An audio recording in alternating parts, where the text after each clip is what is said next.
Our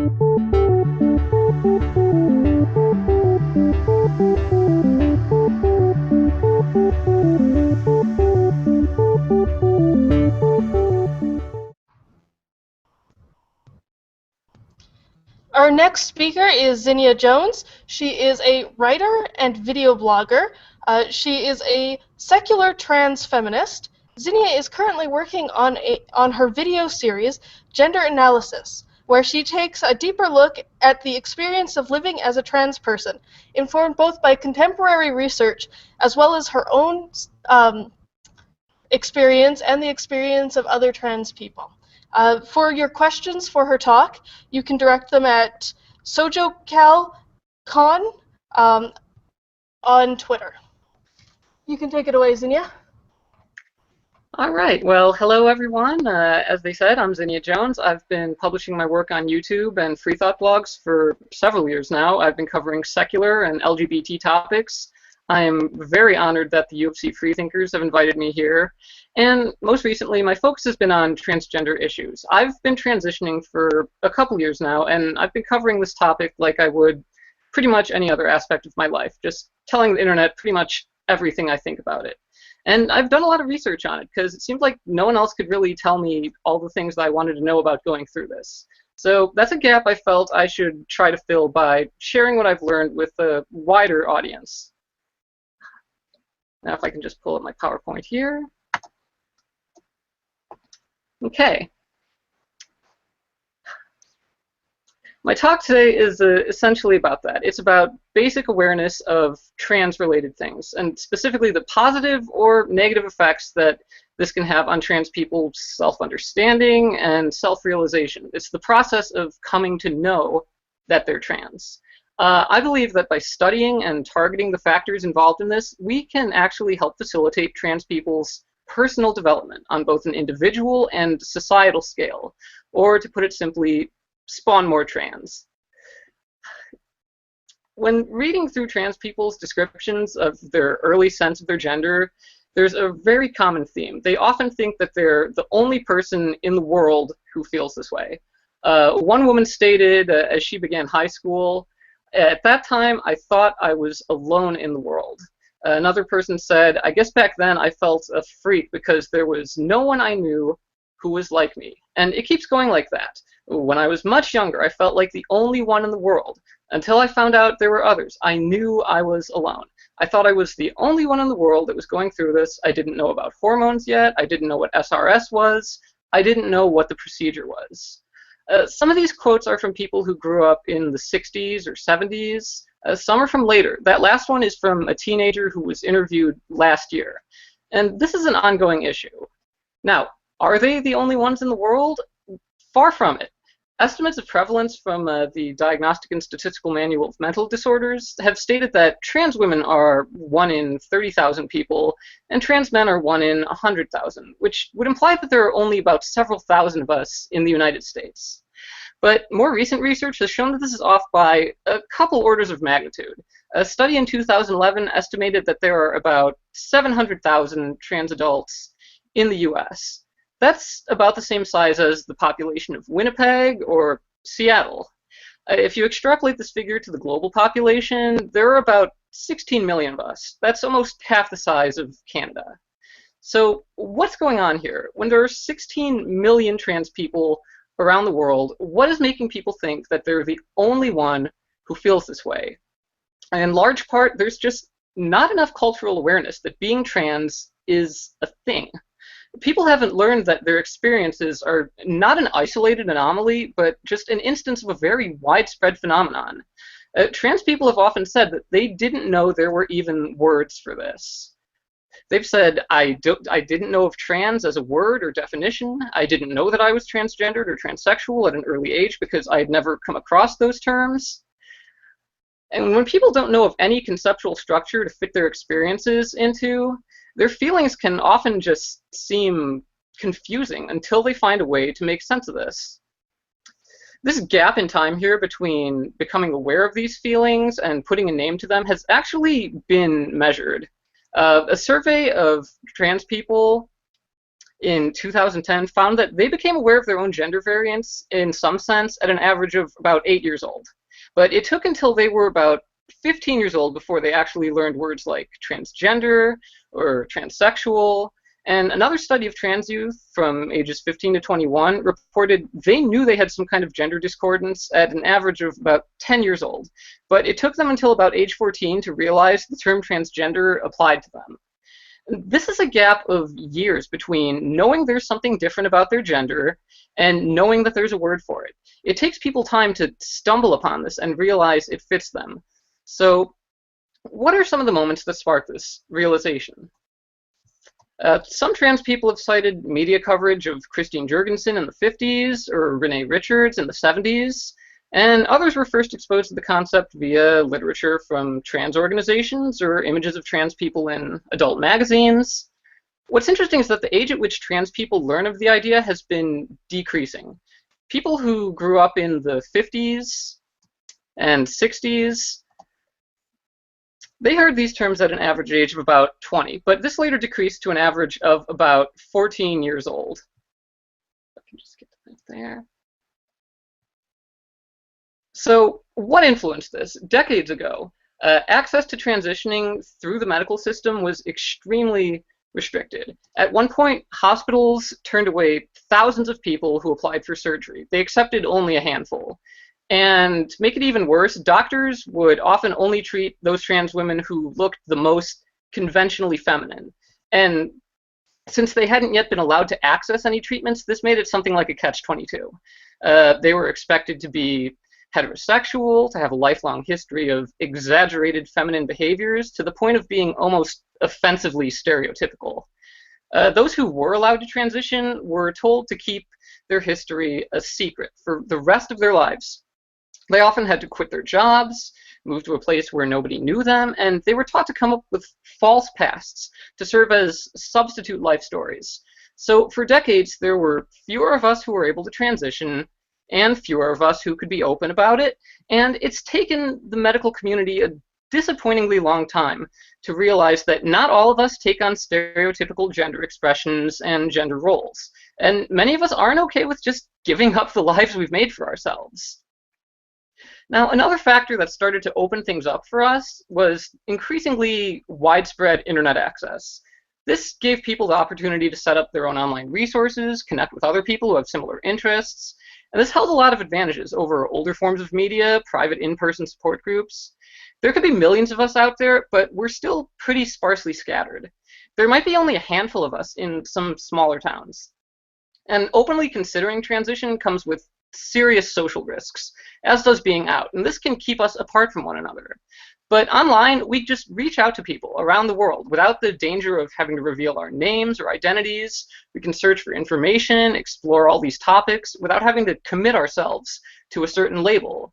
And we don't have to wait for this to come to us. We're not waiting for news coverage of maybe 1 or 2 trans media stars every decade. We're not looking around libraries for obscure, inaccessible trans literature. It's available in our homes, whenever we happen to get curious about it. Now, if you were in the middle of nowhere 40 years ago, you might not have any idea of where to go for help with this. Now you can post questions on a certain section of reddit.com and get answers from other trans people in a matter of hours. That's how far we've come. Now, the few trans people who were able to go public in previous decades, they typically represented a really narrow cross-section of being trans. They were the ones who were able to meet those restrictive standards of the time, and they were able to successfully navigate that system. So that was the only concept of transness that was widely represented. Now, the perpetuation of those standards in our public consciousness, that could be a significant barrier to trans people's own self-recognition. More people might have been aware that transitioning was something that was possible, but after they learned the words for it, they could be misled into thinking this didn't apply to them. I mean, suppose they weren't straight. Suppose they weren't extremely feminine from a young age. Maybe they didn't feel that the whole trapped in the wrong body cliche applied to them. But those experiences weren't reflected by the predominant media image. So they might end up unnecessarily doubting their own transness and putting off transitioning. So what addresses this issue? What raises awareness of being trans without presenting only very limited ways of being trans? It's not a hard problem, it's just that it wasn't possible before. Nowadays, there are more and more trans people who are able to be out and open about their very different experiences. There are trans people who are queer, androgynous, non-binary, and our representation isn't limited anymore to homogenous, distant celebrities who may or may not be relatable. And now everyone can see that trans people are just everyday people like anyone else. They're all around us. Now, in recent years, there's been a really interesting demographic shift in the population of trans people. It seems to be growing way more rapidly than you'd expect. Over the past 4 years, the number of trans people, trans youth referred for treatment in the UK has increased fivefold. Now, a 2011 report found that the number of trans people in the UK seeking treatment is on track to double every 6.5 years. Now, does this mean that the proportion of the population that's trans is actually growing? Has something like suddenly caused the prevalence of transness to spike drastically in recent years? But no, that's not actually necessary in order to explain these statistics. Keep in mind they're only counting the trans people who can be counted, obviously. So the actual number of trans people doesn't need to be going up. Just the number of trans people who are aware that they're trans. We know that people can be trans and not know it until something activates that awareness. And now people have more of an opportunity to learn about this than ever before. Now, a 2002 study showed the effect of the internet on trans people's self-awareness. Out of 19 trans men, 15 of them said the internet helped them come out to themselves or others, and it was tied in first place with books, and it was ahead of TV, movies, or newspapers. 14 of them said online groups, mailing lists. These things facilitated them identifying as trans. Now, a 2009 report from the UK suggests that there's a large reservoir of trans people from which relatively few have emerged to seek treatment. They state that some of the reasons this number is growing are the dissemination of information via the internet, a sort of buddy effect, and online discussion groups that help trans people connect with one another. Now, I've experienced this firsthand from both sides of this process. When I was a teenager, I didn't really think about why I was uncomfortable with growing body hair, my voice dropping. I just thought it was something I had to deal with. Now, when I grew up, I found some trans IRC channels, chat rooms that I spent a lot of time in, and knowing dozens of trans people really made the idea of it a completely normal thing to me. And when I started thinking about transitioning, that meant there were people I could ask about protocols for therapy, the effects of hormones, and all of this made it so much easier to reach a point where I could know who I was and everything that I needed to do. Now, after I went public about transitioning, I eventually realized this was actually having an impact on other people. I had a decently sized platform when I began, just in terms of my presence on YouTube and other networks, and this meant everything I posted about being trans was reaching thousands of people. And some of those people were trans, and they did not know it yet until they watched my videos. Now, I know this because they told me this. I've gotten dozens of messages from people who've told me that what I said helped them come to that realization. I stopped counting after the first 50 or so, but there have been a lot of them. Now, on my blog, the most read post that I have ever written is about the somewhat less obvious signs of gender dysphoria, certain kinds of discomfort that might not always seem to be related to gender, but then they start to improve when you start transitioning. Now, I still get search traffic every day from people who are looking for symptoms of gender dysphoria, how to know if they're trans, and I'm not special here. In an absolute sense, I'm pretty much nobody. The thousands of people who find my work are a very small fraction. So imagine how many more must be out there searching for an answer to this. So every day, I just end up looking into that gap in time as people move from feeling into knowing. And if this process is something that could be inhibited, then that means it can be accelerated as well. And we can do that. I've seen this happening. So when we talk about our own experiences with gender, that means we can help some people get closer to being able to do the same thing. We're not limited to a few potential role models or rare opportunities for realization. We're this sprawling network that's paying it forward every day. It's a world where any of us can be the sort of beacon that can finally guide someone home to where they need to be. Thank you very much. Okay. So, First question, are your stats specifically for transgender people, or do they encompass trans people as a whole? Well, the terminology in this can be sort of not exactly clear all the time. Historically, there have been, transsexual and transgender have been used actually in a lot of different ways. Sometimes they mean people only who medically transition.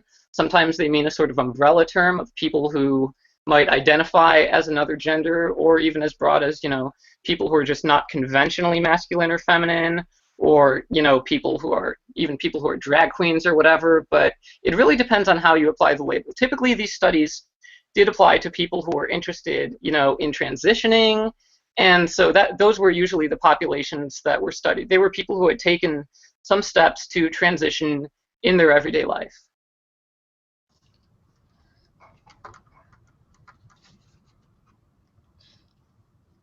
Can I go? Are your stats, or sorry, you talked about the internet. Where could one go to find out about what it means to be trans other than on the internet? Well, there was recently a book that came out last year. It's called Trans Bodies, Trans Selves. It's sort of a compiled volume that just has sort of comprehensive information about, identity development, the processes of transition, just really people's stories and experiences with this. And it's very, very extensive, and it can give people a really good firsthand look at what's involved in all of this, so they can see if, this is something that's right for them, or if they just want to learn more about it in general.